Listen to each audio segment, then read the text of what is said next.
Bruno Durieux, responsable de la plateforme téléphonique. Très bien. Bienvenue chez nous. Olivier Le Peretti, chef d'exploitation. Très bien. Alors, je n'ai pas vu. Bon, Excusez-moi. Désolé. Très bien. Allez, on y va. Président. Ça va? Bien, merci, ouais. Bonjour. Magali Coulon, la responsable communication. Enchantée, bienvenue. Non, mais peut-être que mes administrateurs apprécieraient. Bonjour. Marie, enchantée. Enchanté, Marie. Bonjour. Les gens qui me disent que soit ils sont prestataires, ça c'est quand même relativement. On a bien moins de problèmes qu'avant. Moins de problèmes qu'avant. Donc Lionel Royer-Perrault, président de 13 Habitat. Aujourd'hui, nous sommes ici sur le site de l'Estac, qui est le centre d'appel de 13 Habitat, qui permet en fait aux locataires d'exprimer leurs doléances lorsqu'ils rencontrent un problème de vie quotidienne. Et donc pour le nouveau président de 13 Habitat que je suis, avec l'ensemble du conseil d'administration, nous souhaitions venir ici sur site pour voir comment étaient traitées les demandes, de manière à comprendre le métier et en même temps pouvoir voir s'il y a des marges d'amélioration, parce que notre souci, bien évidemment, c'est d'être au service des locataires et donc d'apporter une réponse toujours plus performante aux attentes et aux besoins de nos locataires. Ces visites de terrain sont importantes. Je visite les agences, je vais au contact de l'ensemble des acteurs de vie finalement de 13 Habitat. Et donc aujourd'hui, l'appréciation que je porte de cette visite est très satisfaisante, puisqu'en fait cela nous montre d'abord des employés qui sont motivés, des employés et des agents qui aiment leur métier, et en même temps on montre et on démontre la réactivité du système informatique qui nous permet de traiter justement les demandes de manière réactive avec l'ensemble des entreprises prestataires. Et bien évidemment, notre souhait, c'est de poursuivre dans cette voie-là. Et je suis donc du coup très satisfait du travail réalisé par la société prestataire. Bruno Genzana, vice-président du département des Bouches-du-Rhône, vice-président de 13 Habitat.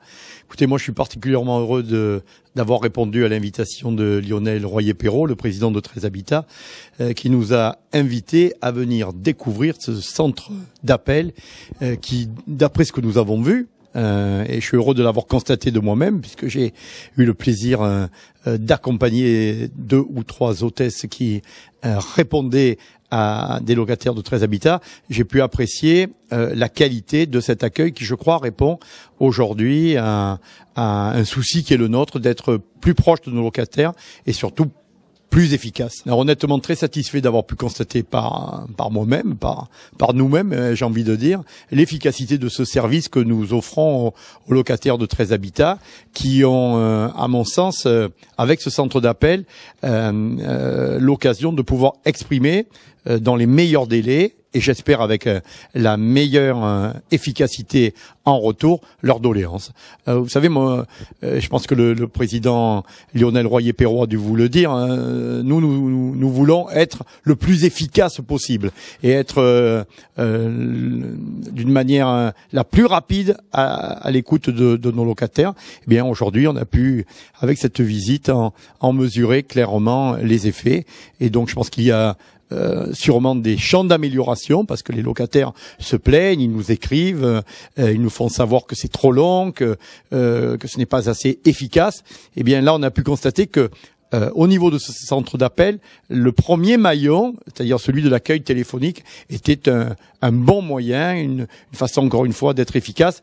Il reste à 13 Habitat, à ses agents, aux entreprises qui travaillent pour elles, d'être à la hauteur de ces attentes. Bien, écoutez, nous sommes là pour accompagner ces améliorations, et je ne doute pas que nous obtiendrons dans les meilleurs délais, j'espère, de bons résultats, et que nous mettrons en place les meilleures solutions possibles.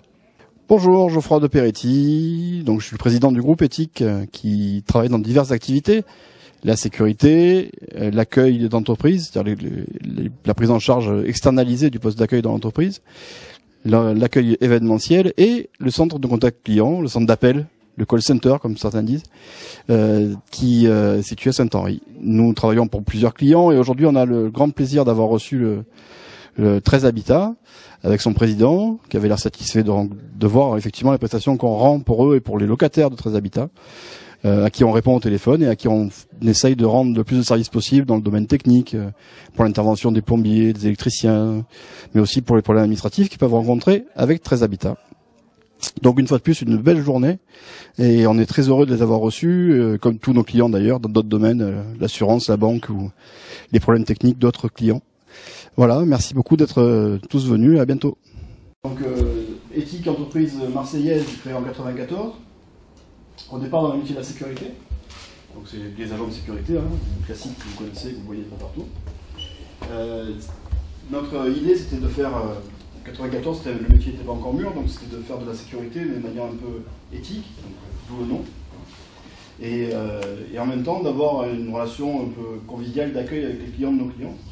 Et on a tellement bien fait que très vite, on a été sollicité pour faire également de l'accueil d'entreprise. Un métier qui n'existait pas du tout dans la région, à l'époque.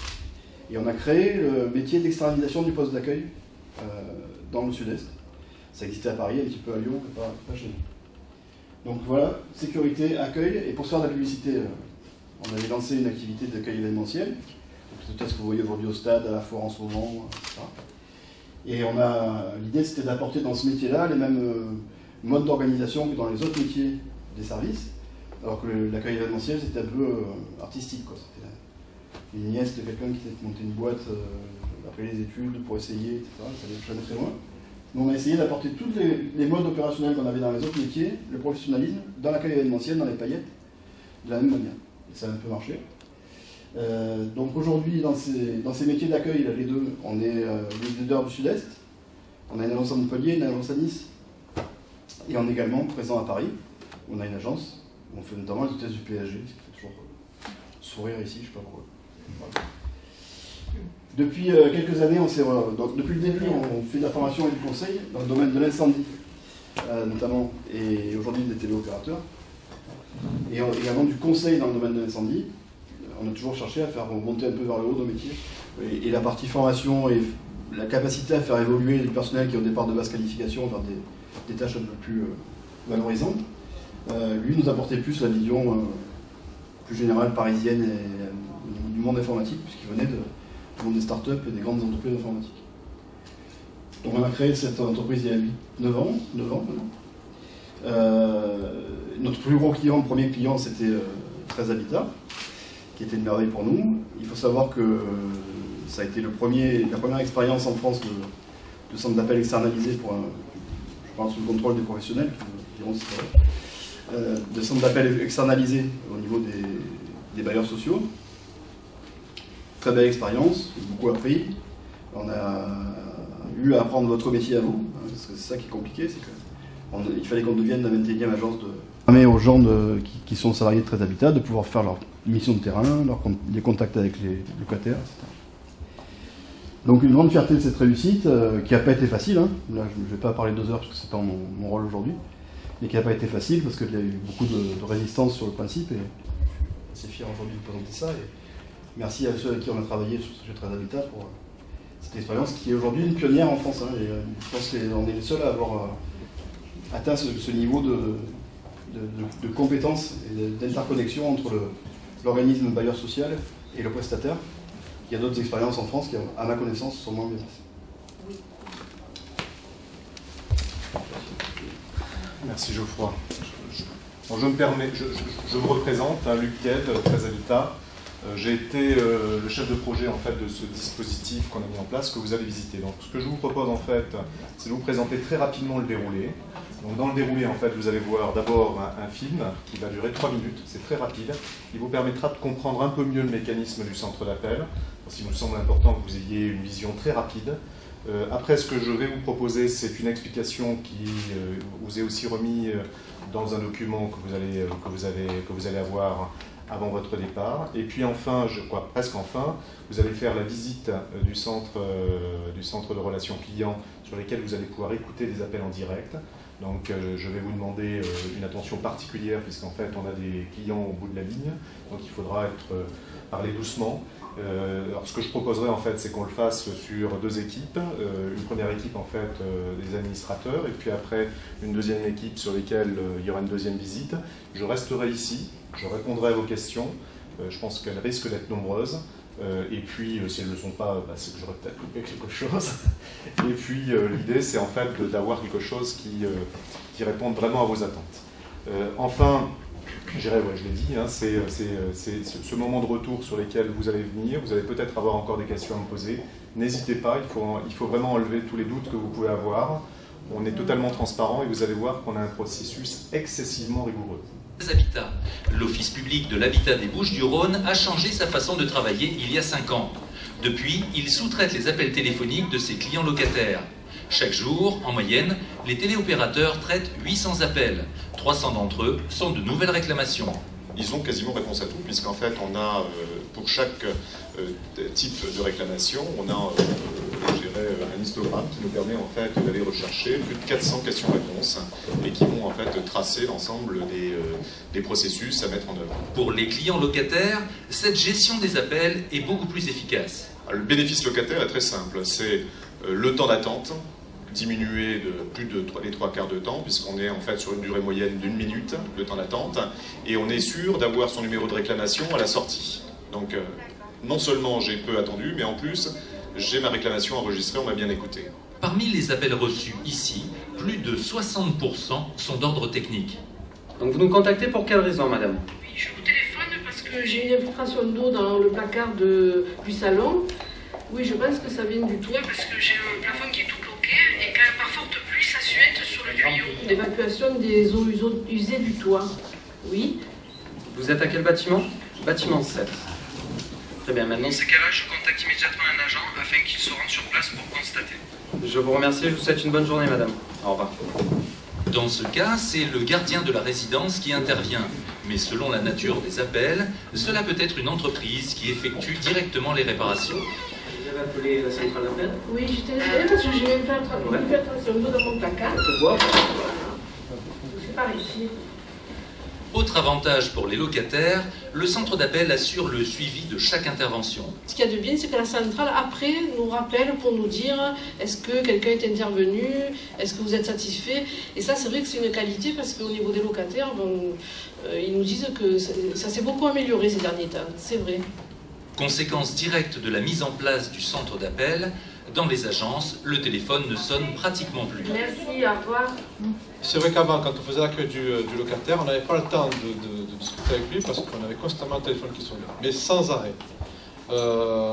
Et entre le locataire qui était devant nous et le locataire qu'on avait au bout du fil, parfois c'était extrêmement compliqué et on avait du mal à gérer les choses. Et aujourd'hui, on reçoit des locataires qui ne viennent essentiellement, pour la plupart, que pour des problèmes liés à leur paiement de loyer ou à des problèmes d'ordre administratif. Mais très peu pour des problèmes techniques. Positif pour les clients locataires, le bilan l'est donc aussi pour les collaborateurs.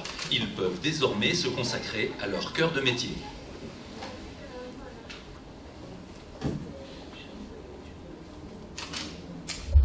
Voilà, donc vous avez vu ce petit film. Je ne sais pas si vous avez des réactions à faire par rapport à ce petit film. Je tenais quand même à vous préciser que ce n'est pas Très Habitat qui avait ce petit film, c'est l'OPAC Rhône-Alpes qui l'a mis en œuvre à notre demande pour pouvoir présenter le dispositif d'un centre de relations clients auprès de ses agents, auprès de son personnel, afin de leur montrer en fait les avantages, mais aussi peut-être les inconvénients que ça pouvait avoir. Donc effectivement, il est rapide, mais il est très synthétique et il permet à un moment donné de mieux comprendre le mécanisme. Donc je ne sais pas si vous voulez intervenir, sinon ce que je vous propose, c'est d'aller directement dans les diapos, sur lesquels je vais vous parler un petit peu du centre de relations clients, sur sa création, mais aussi sur son déroulé, son fonctionnement.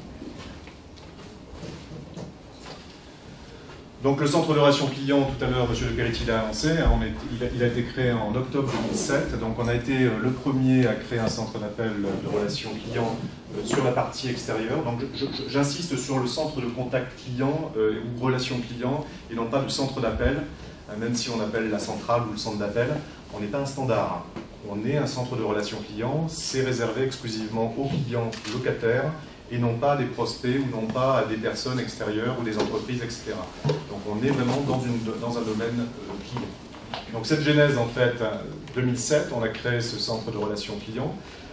C'est lié en fait à une étude que l'on avait fait, une enquête satisfaction locataire qui était relativement négative. pour lesquels la direction générale avait pris la décision avec son conseil d'administration de travailler sur un plan stratégique de modernisation, sur lesquels on a travaillé sur l'ensemble des postes de métier, mais aussi donc c'est la création des agences, la création des métiers, mais aussi, je dirais, des outils supports tels que le centre de relations clients, qui nous a permis en fait de donner un peu plus d'avantages à la compétitivité ou je dirais à la qualité de la relation avec le locataire après coup sur le traitement de la demande. Ce qui est excessivement important, c'est qu'à chaque fois on a une demande, une réclamation, et il est donc important qu'on s'améliore sur ce cadre de figure-là. Donc, une fois qu'on a mis en place ce centre de relations clients, il s'est posé la question de savoir quelles étaient les ouvertures qu'on allait faire. Donc, on a pris en fait le postulat d'ouvrir 24 heures sur 24, 7 jours sur 7. Rassurez-vous, ce n'est uniquement que sur les urgences. Ce n'est pas en fait sur les traitements administratifs. On a des agences qui fonctionnent de 8h à 12h, de 14h à 18h. Donc on cale en fait le fonctionnement du centre d'appel sur les ouvertures des agences pour pouvoir avoir un relais avec nos entreprises ou nos agences. Et en dehors de ces horaires-là, on met en fait un deuxième système de fonctionnement qui est un système d'urgence. Et l'urgence, quelle est la notion de l'urgence à Tres Habitat? C'est la mise en danger des biens et des personnes. Donc vous avez un chauffe-eau qui est en panne, ça peut attendre, ça peut être terrible, hein, alors si vous n'avez pas d'eau chaude. Pour autant, ça ne met pas en danger les biens et les personnes. On ne va pas faire intervenir toute une panoplie en fait, d'entreprises ou de personnel pour pouvoir réparer le chauffe-eau pendant le week-end.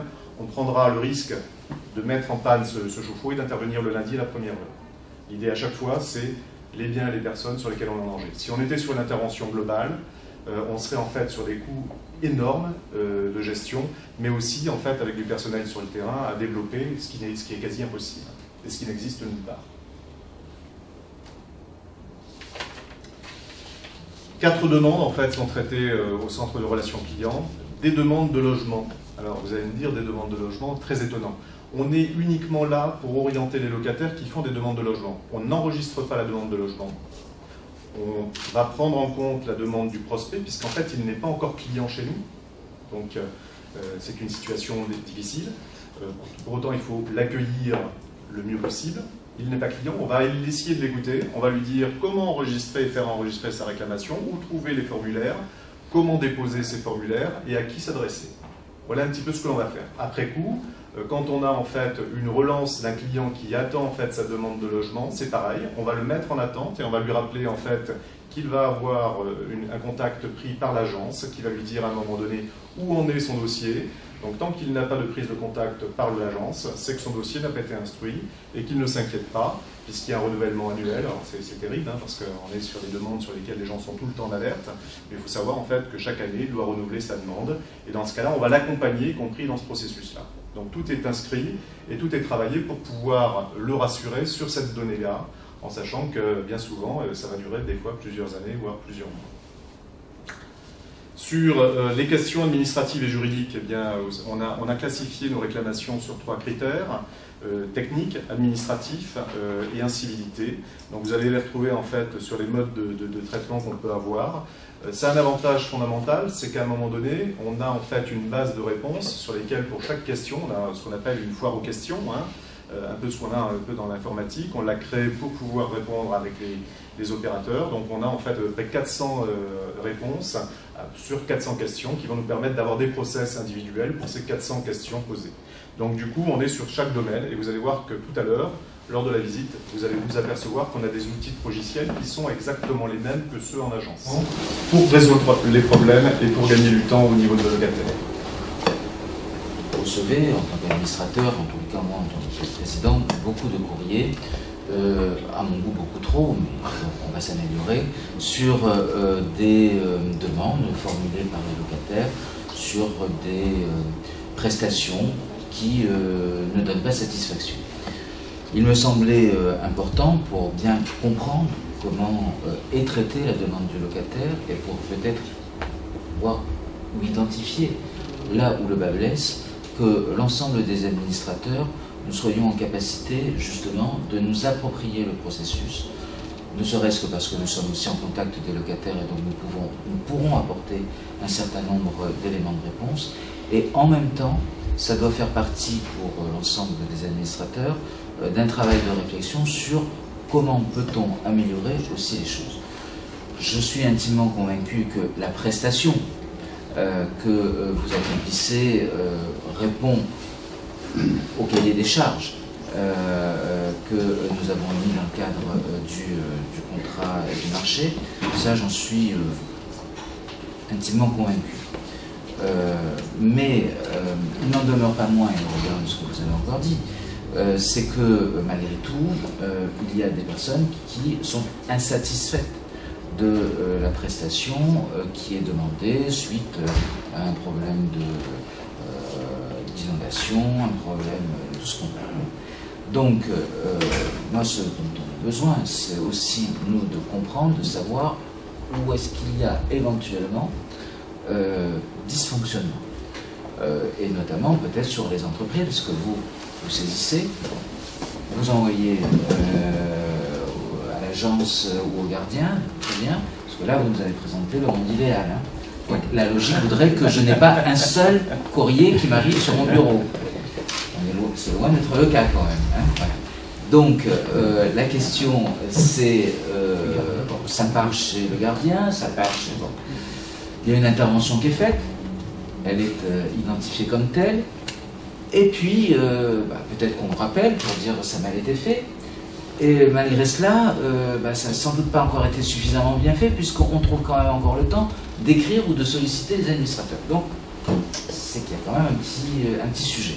Donc l'idée, c'était aussi, hein, pour qu'on comprenne bien et qu'on maîtrise bien en quelque sorte le processus de fonctionnement, pour dégager les responsabilités éventuelles qu'on pourrait imaginer, parce que c'est pareil, quand les gens écrivent, on sait très bien, hein, d'abord eux-mêmes ne savent pas comment fonctionne forcément le système, donc pour eux, c'est le responsable, c'est un tel ou un tel ou un tel. Donc nous, on a besoin d'avoir une vision objective des choses. Et puis en même temps, nous allons travailler aussi et pointer du doigt là où ça ne fonctionne pas. En tout état de cause, je trouve très intéressant le point de fonctionnement. Alors, on va le voir in situ et in vivo, donc ça sera aussi très, très intéressant. C'est vrai que nous avons un public et nous avons un patrimoine qui est relativement, alors le patrimoine d'abord, relativement vieillissant, un public relativement exigeant, et c'est normal.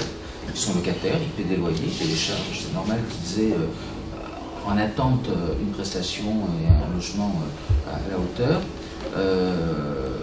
Nous savons aussi que quelquefois il y a des abus. Des locataires qui sont aussi quelquefois excessivement exigeants.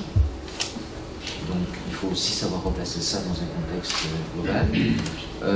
Mais d'un autre côté, de ce qu'on en a vu à l'instant, on sent bien qu'il y a une aventure humaine derrière tout ça, il y a un professionnalisme, tout cela montre bien qu'il y a quand même un professionnalisme reconnu, et c'est un gage pour nous aussi, ici à Très Habitat, dans la relation client que l'on doit avoir avec nos locataires. Donc ça, c'était vraiment ce que je souhaitais dire à chacun. C'est pas simplement une visite de terrain pour voir comment ça fonctionne, c'est aussi ensemble pour que nous réfléchissions à comment nous allons améliorer le process sur la base de ce que pourraient être vos observations, vos suggestions, parce que dans la méthode qui est la mienne, vous le savez, c'est vraiment l'idée de faire en sorte que les décisions que nous prenons, elles soient collectives et elles s'inspirent d'une réalité de terrain communément partagée. Voilà, ceci étant dit, maintenant, on va aller voir.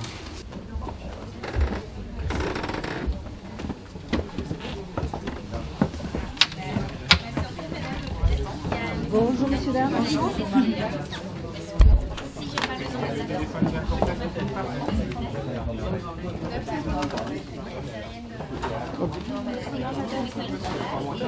Vous allez tout entendre là. C'est secret.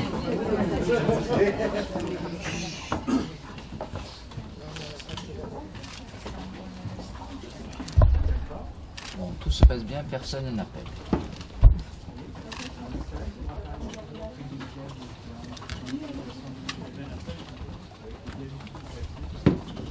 Généralement, vous attendez combien de temps pour avoir un appel? Là, je suis en libre, il n'y a que 2850.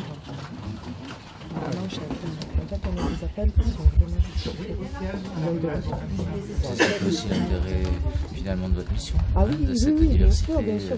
de passer d'un sujet à un autre. Voilà, c'est bien ça, il est différent surtout. Et comment vous êtes formé alors bon, j'ai compris que chaque mois, M. Kett venait un peu les points, voilà. Oui, effectivement. Mais à la base, vous avez, quand vous êtes embauché par exemple, vous arrivez dans cette société, vous avez une formation de... Oui. Oui, mais qui dure combien de temps? Alors, ça dépend. Vous faites que du très habitat. Vous n'êtes pas en appui sur un autre centre d'appel pour un autre prestataire. Non, vous faites que très habitat. Voilà, donc là on a des bases de connaissances sur tous les points. Pour répondre au président, la formation elle est très simple. Chez nous, quand on rentre sur le centre d'appel, vous avez déjà au minimum 5 jours de formation initiale. 5 jours, c'est peu, mais c'est déjà beaucoup. 5 jours à 7 à 8 heures par jour. Vous êtes en double écoute avec dans la situation dans laquelle vous êtes aujourd'hui. Vous avez une marraine, vous avez un filleul, et le but c'est de donner du sens. Donc on va premièrement avec nos moyens expliquer ce qu'est Très Habitat, quel est le but du centre d'appel de Très Habitat, et qu'est-ce qu'on va faire des appels des locataires comme des appels des non-locataires que l'on va recevoir. Ensuite, on découvre le lendemain, le jour d'après, le deuxième jour, les applications métiers, à savoir Imophone. Vas-y, ouvre-lui Imophone s'il te plaît. À savoir Imophone, il est là. À savoir Imophone, voilà. Ça, donc ça c'est Imoware. À savoir Imophone, Imoware. À savoir la base de connaissances. À savoir le répertoire. Et l'extranet. Voilà. Très Habitat Lamia, bonjour. Bonjour madame. Oui, Très Habitat madame, c'est bien ça, effectivement. Vous êtes locataire? Non madame, vous êtes au niveau du centre d'appel. Est-ce que vous êtes locataire s'il vous plaît? Je pourrais avoir vos références, je vous en prie. Sur l'avis d'échéance, en haut à droite après la lettre L. C'est bien ça, effectivement. Oui. Oui. Merci. Madame, juste un instant le temps d'accéder à votre dossier, merci. Je pourrais avoir un nom et un prénom, s'il vous plaît? Alors, Camilleri. Alors, donc, moi j'ai que monsieur Camilleri Eddy. Je pourrais avoir l'adresse, s'il vous plaît?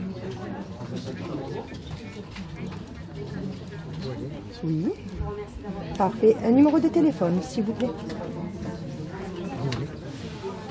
Me confirmez un numéro de téléphone, s'il vous plaît.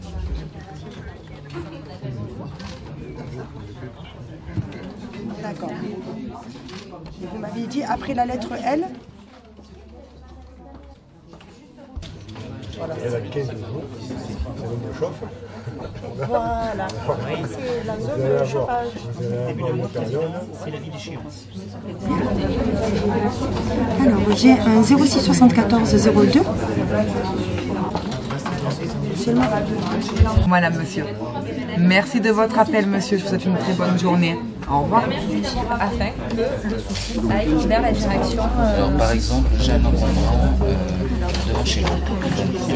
On va créer. Donc, dans un premier temps, on va vous identifier qui vous êtes. Donc, on va vous identifier avec votre adresse. On va vous demander votre adresse. On a une saisie semi-automatique qui aujourd'hui va nous faire gagner du temps concernant la recherche. Ouais, mais fait une liste de comment. C'est un truc beau, je peux regarder trop longtemps. Excusez-moi, alors G clandestin, comment on traite le G clandestin? Et après on passera au H clandestin, au I clandestin. Et comment vous... la DPU, lorsqu'elle est traitée, elle vous fait un retour ou pas? Alors aujourd'hui, nous en fin d'appel, on va vous communiquer un numéro de ticket. Ce numéro de ticket, il va vous servir en cas de problème, de relance ou autre, tout simplement pour savoir où en est votre ticket.